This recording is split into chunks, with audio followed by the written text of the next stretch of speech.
애들이 제일 즐거워하는 글쓰기 네. 소재가 뭐였어요? 아이들이 제일 좋아하는 건요. 제가 깜짝 놀랐는데요. 아이 사람 다 똑같은 것 같아요.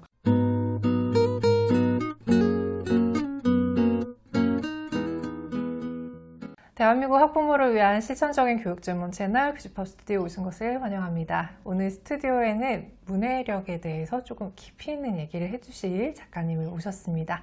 안녕하세요, 작가님. 예, 안녕하세요. 작가 이윤영입니다. 네, 저희 구독자분들께 간단하게 인사말 부탁드립니다. 안녕하세요. 아이들의 글쓰기를 매일매일 고민하고 연구하는 작가 이윤영입니다. 반갑습니다. 네, 반갑습니다.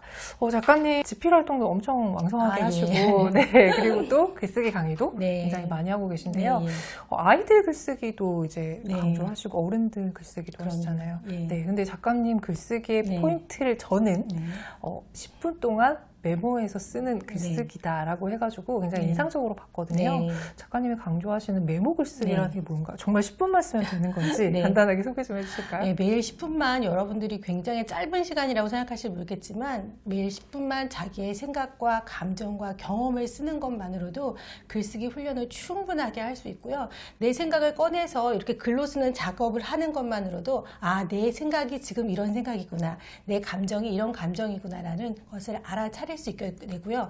내가 알아차리는 것만으로도 내 글이 어떻게 나아가야 될지 알게 되는 그런 방향을 좀 제시하는 그런 글쓰기 방법이라고 개인적으로 생각하고 있습니다. 네, 근데 이제 네. 누구나 글을 쓰고 네. 싶잖아요. 10분만 이제 하면 된다고 하셨으니까 네. 할 수는 있는데 네. 마음은 먹을 수 있는데 네. 실제 행동으로 옮기는 게 맞아요. 쉽지는 않잖아요. 예, 특히 예. 아이들 같은 그렇죠. 경우에 예. 그러면 이제 처음에 글을 쓰게 네. 만드는 과정에서 학부모가 조금 주의해서 네. 이제 해야 될 포인트는 네. 뭐가 있을까요? 일단 아이들이 글쓰기를 되게 싫어합니다.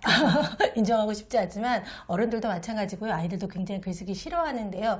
이렇게 싫어하는 것을 좋아하는 행동으로 옮기는 방법 중에 여러 가지가 있지만 가장 쉽게 하고 이게 별게 아니고 이게 대단한 게 아니더라 라는 것들을 아이들한테 심어주는 게 저는 굉장히 중요하다고 생각을 해요. 그래서 제가 메모라는 방법을 또 여러분한테 알려드린 건데요.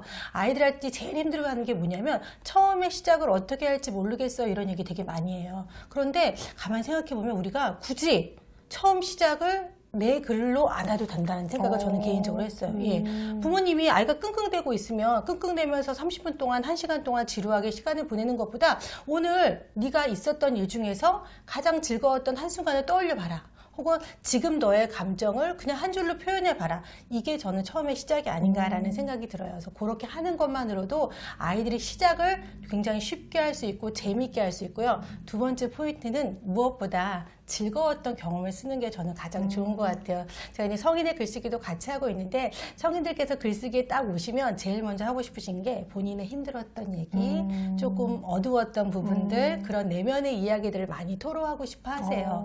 그 마음 충분히 이해합니다. 하지만 글쓰기가 이렇게 조금 정립되지 않은 상태에서 그런 것들만 쓰게 되면 울다가 우울하네요. 예, 울다가 지쳐서 글쓰기가 싫어져요. 근데 일단 글 쓰는 행위 자체가 주는 즐거움을 많이 느껴야 되거든요. 뭐 자기 회복력이라고도 얘기를 많이 하죠. 그래서 저는 개인적으로 즐거웠던 걸 먼저 쓰세요라고 얘기해요. 그러면 즐거웠던 일은 자기가 쓸 때 쓸 것도 많아지고 또 그것들을 하는 행위를 통해서만도 그 순간이 굉장히 즐겁고 재밌잖아요. 이렇게 행위 자체를 좋아하게 하는 방법들을 먼저 아이들한테 시켜주면 아이들 금방 글쓰기를 놀이처럼 생각하고 재미있게 생각하게 됩니다. 네, 작가님 책에서 좀 글쓰기 소재를 다양하게 제시하는 게 저는 좀 인상적이었거든요. 네. 이제 방금 전에 말씀하신 것처럼 즐거운 글쓰기를 하기 위해서 부모가 이렇게 처음엔 좀 찝어주는 것도 필요하다고 말씀하셨는데 애들이 제일 즐거워하는 글쓰기 소재가 뭐였어요? 아이들이 제일 좋아하는 건요.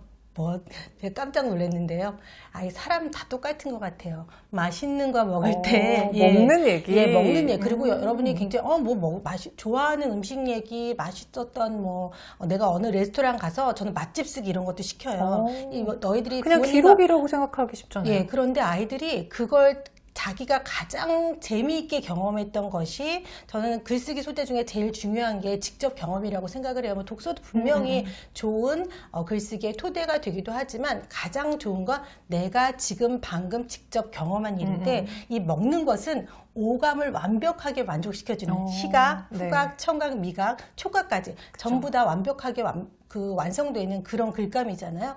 그래서 이 좋아하는 음식 쓰기는 묘사력을 엄청나게 늘려줍니다. 그리고 그리고 관찰력을 또 늘려줘요. 왜냐하면 요즘 또 엄마들이 사진 다 찍으시잖아요. 그 사진을 보면서 내가 먹었던 음식을 그때 그 식당에서는 미처 먹는지 못 봤는데 이런 색깔이 있었구나, 이런 재료들이 안에 들어있었구나, 이런 것들을 보면서 또 쓰게 되면요, 관찰력과 묘사력을 늘려주는 가장 최고로 좋은 방법이기도 하고요. 덤으로 아이들이 너무너무 이 소재를 좋아합니다.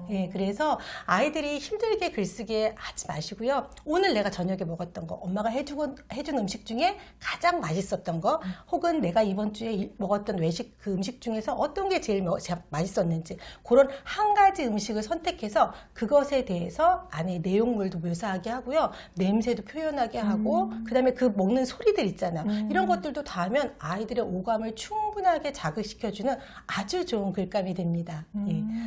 굉장히 인상적이네요, 네. 정말.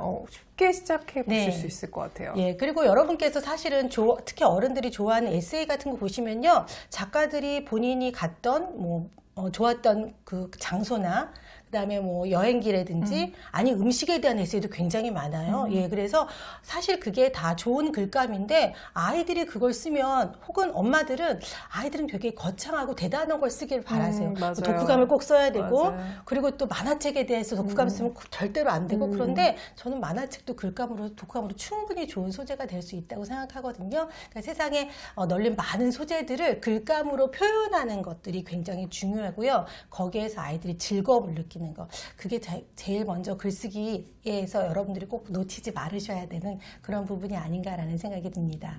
네. 근데 이제 이렇게 글 쓰는 거를 계속 네. 지도를 하려고 해도 네.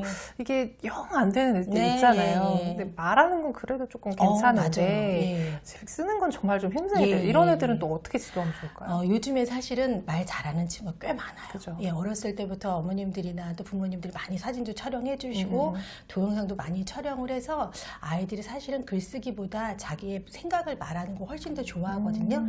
그런 아이들은 그 아이들의 감성을 딱 건드려 주시면 돼요. 촬영을 해서 그 얘기를 그대로 틀어놓고 글로 쓰게 하는 거예요. 그 다음에 수정과 퇴고를 시키면 됩니다. 그러니까 어머님들이 꼭 모든 이야기들은 딱 앉아서 이렇게 연필로 막 적어야지 그게 충분한 글쓰기라고 생각하시는데, 아니에요. 절대 아니고요. 아이가 내 생각을 오늘 아까 말씀드린 것처럼 내가 오늘 외식한 음식 중에서 제일 맛있었던 것들을 글로 쓰기 너무 싫어 엄마, 그러면 그걸 말로 하게 하세요. 왜 좋았는지, 그리고 그것이 왜 맛있었는지, 누구랑 같이 있었는지, 이런 것들을 자세히 얘기하게 한 다음에 그걸 보고 그대로 글로 쓰게 하는 거죠. 그 다음에 수정과 퇴고 작업을 거쳐서 완벽한 글을 한 편을 만드는 겁니다. 그래서 여러분께서 말 잘하는 아이들을 솔직히 말씀드리면 글 쓰는 거 금방 늘릴 수 있어요. 그래서 여러분 많이 저는 독서에 대한 얘기도 많이 하고 있지만, 책을 많이 읽어서 글을 잘 쓰는 게 아니고요. 책을 제대로 읽고 한 권이라도 그래서 글을 쓰는 거고, 말을 잘하는 친구들은 자기의 생각을 말해서 그걸 그대로 글로 표현하면 되니까요. 말 잘하는 친구들은 걱정 안 하셔도 저는 될 것 같습니다. 네. 좀 전에 이제 퇴고 얘기를 하셨는데 네. 아이들 글은 가능하면 좀 네. 고쳐주려고 하지 말아라 이런 네. 얘기들을 하잖아요. 네. 근데 그럼에도 불구하고 네. 매번 아이 맘대로 이제 막 그쵸. 그렇게 쓰게 할 수는 없으니까 네. 그래도 퇴고하는 부모님의 그렇죠. 그 자세는 어때야 네. 될지. 저는 한 3가지 정도로 말씀드리고 싶은데요. 첫 번째, 절대로 빨간 펜을 좀 틀어주지 말아주세요. 빨간 펜은 사실은 죄가 없어요. 사실은 빨간 펜은 그냥 빨간 펜일 뿐인데, 아이들이 제가 얘기를 해보면 제일 나빴던 경험이 내 글에 누군가가 빨간 펜으로 맞춤법을 고쳐줬던 그런 경험을 가장 많이 얘기해요. 근데 부모님들께서는 사실 아이들이 글을 갖고 와서 좀 봐달라고 하면 제일 먼저 하시는 게 맞춤법 틀린 거 먼저 이렇게 보시잖아요. 사실은 맞춤법 어른들도 많이 틀리잖아요. 그쵸, 맞아요. 그리고 우리나라 맞춤법 계속 변하고 있습니다. 그래서 굳이 저는 맞춤법은 사실은 가장 마지막에 해야 되는 거고요. 그리고 요즘에는 컴퓨터를 통해서 인터넷이나 혹은 또 블로그나 이런 걸 통해서 맞춤법 검사기가 아주 잘 돼 맞아요. 있어요. 자동으로 되죠. 굳이 우리가 힘들게 아이들한테 빨간 펜을 들어서까지 할 필요는 전 전혀 없다고 생각하고요.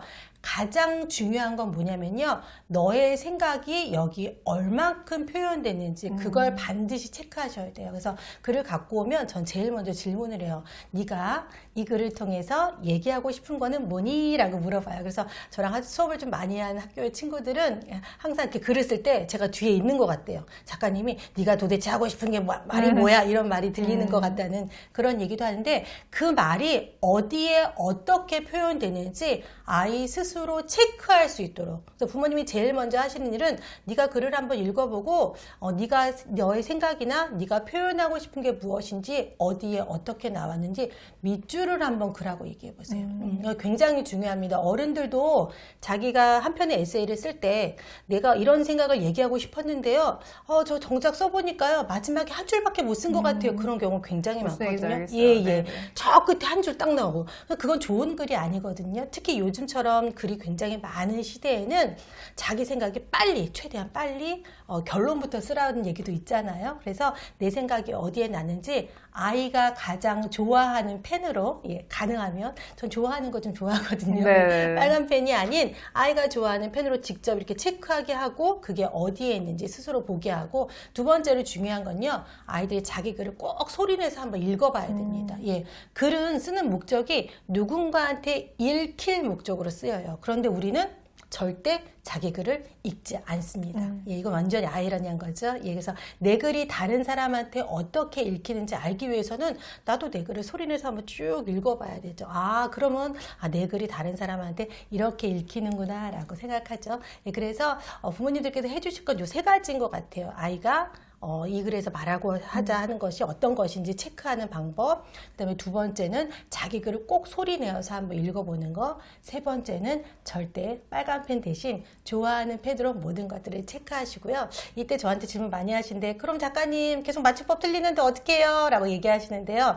맞춤법은 저는 영어처럼 우리말도 노출이라고 생각을 해요. 책을 많이 읽은 친구들은 사실 맞춤법이 그렇게 많이 틀리지 않거든요. 근데 이제 뭐 독서력이나 책을 좀 적게 읽은 친구들의 경우에도 그래서 계속 맞춤법이 틀릴 수는 없잖아요. 그런데 가만 보면 아이들이 잘 틀리는 맞춤법이 꼭 몇 가지 정해져 있습니다. 그걸 그냥 크게 써서 A4지에 그냥 벽에 붙이세요. 방학 동안에 왔다 갔다 하면서 보게 하면요, 어느 순간 아이가 그 맞춤법 틀리지 않게 됩니다. 그렇게 해주시면 되고요. 굳이 아이 글에 빨간 펜으로 상처 입히는 것들은 안 하셨으면 좋겠어요. 네. 지금 오늘 엄청나게 유용한 얘기들을 많이 해주고 계신데, 이제 어느덧 마지막 질문으로 왔어요. 요즘은 이제 글쓰기를 어른들한테도 많이 권하고 있어서 이제 어머님들도 글쓰기를 하시는 경우들이 되게 맞아요. 많거든요. 엄마의 글쓰기가 아이들한테 어떤 긍정적인 영향이 있을까요? 완전 좋은 긍정적인 영향을 미치고 있죠. 사실은 저는 그 독서나 글쓰기는 스폰서가 꼭 있어야 된다고 생각해요. 응원군. 그게 부모면 가장 좋은 것 같아요. 왜냐하면 이제 제가 아이들을 저도 키워보고 많은 아이들을 만나면서 부모와 자식이 서로의 마음을 읽고 표현하는 시간이 정말 제가 해보니까 중학교 2학년 그 정도. 그것도 아이가 많이 얘기하는 경우에 한해서 대부분의 아이들은 부모님이랑 밤에 뭐 한두 시간 만나는 경우도 되게 많고 아예 못 보고 이렇게 자는 친구들도 되게 많은데요. 아이의 마음을 읽어야 되는데, 그렇다고 해서 어느 날 주말에 딱 앉아갖고 너랑 나 오늘 얘기 좀 하자, 이런 또 아이들 싫어합니다. 그런데 독서와 글쓰기를 하게 되면 아이와 함께 교감을 이룰 수 있어요. 같은 주제를 갖고 엄마랑 글쓰기를 하게 되면 이 주제에 대해서 엄마는 이렇게 생각하고 나는 이렇게 생각했는데를 떠나서 같은 글감으로 이렇게 쓸 수도 있고 이렇게 쓸 수도 있구나. 다양한 또 글감을 아이들이 또 알게 되는 경우도 있는데요. 그래서 저는 읽기와 쓰기는 평생 해야만 하는 일이고, 뭐 작가가 되거나 기자가 되거나 컬럼니스트가 되는 그런 일정한 직업군에 있는 사람이 아니라 자기의 감정과 생각을 표현하는 건 이제 모든 사람들이 꼭 해야만 되는 일 중에 하나잖아요. 그러기 위해서는 글쓰기가 필요한데, 그렇다고 해서 이 아이가 글을 쓰는 것들을 어떤 테크닉이나 이런 것들을 제가 봤을 때는 어느 일정한 기관에 가서 장기적으로 배우는 건 좀 어렵잖아요. 왜냐면 다른 아이들도 학업도 있기 때문에 이걸 해줄 사람은 사실은 정말로 부모밖에 없는 것 같아서 짧은 시간도 괜찮고 일주일에 한 번도 괜찮으니까요. 아이랑 같은 주제를 갖고 글을 한번 써보셔도 되고요. 단 여기서 좀 중요한 건 전 작가님 너무 글쓰기 싫어하는데 제가 꼭 해야 돼요, 이렇게 말씀하실 수 있어요. 그러면 안 하셔도 전 된다고 생각해요. 단 아이의 글을 읽고 아이의 마음을 좀 읽는 행동들이나 행위들은 반드시 반드시 하시면 부모님들한테도 굉장히 도움이 많이 되고 아이도 내 글을 누군가가 읽어주는 첫 번째 독자가 있다는 거 굉장히 글 쓰는데 큰 힘이 되잖아요. 우리 선생님도 책 쓰시고 다 아시겠지만 블로그 글 쓰거나 이렇게 네. 할 때 누군가 이렇게 읽어주고 공감 그럼요, 버튼 그럼요, 읽어주고 그럼요. 댓글까지 남겨주면 그 사람한테 정말 다음 글을 보여주고 싶은 욕망에서라도 글을 또 쓰게 됩니다. 예, 그래서 저는 부모님은 가장 중요한 응원자이자 또 나의 아이 글의 첫 번째 독자가 되시는 것만으로도 할 일 다 하시는 거니까요. 여러분 너무 스트레스 받지 마시고 천천히 그렇게 한번 해보시는 거 어떠실까라는 생각이 듭니다. 네, 오늘 길지 않은 시간이지만 좋은 말씀 해주셔서 네. 너무 감사합니다. 네, 수고하셨습니다. 고맙습니다.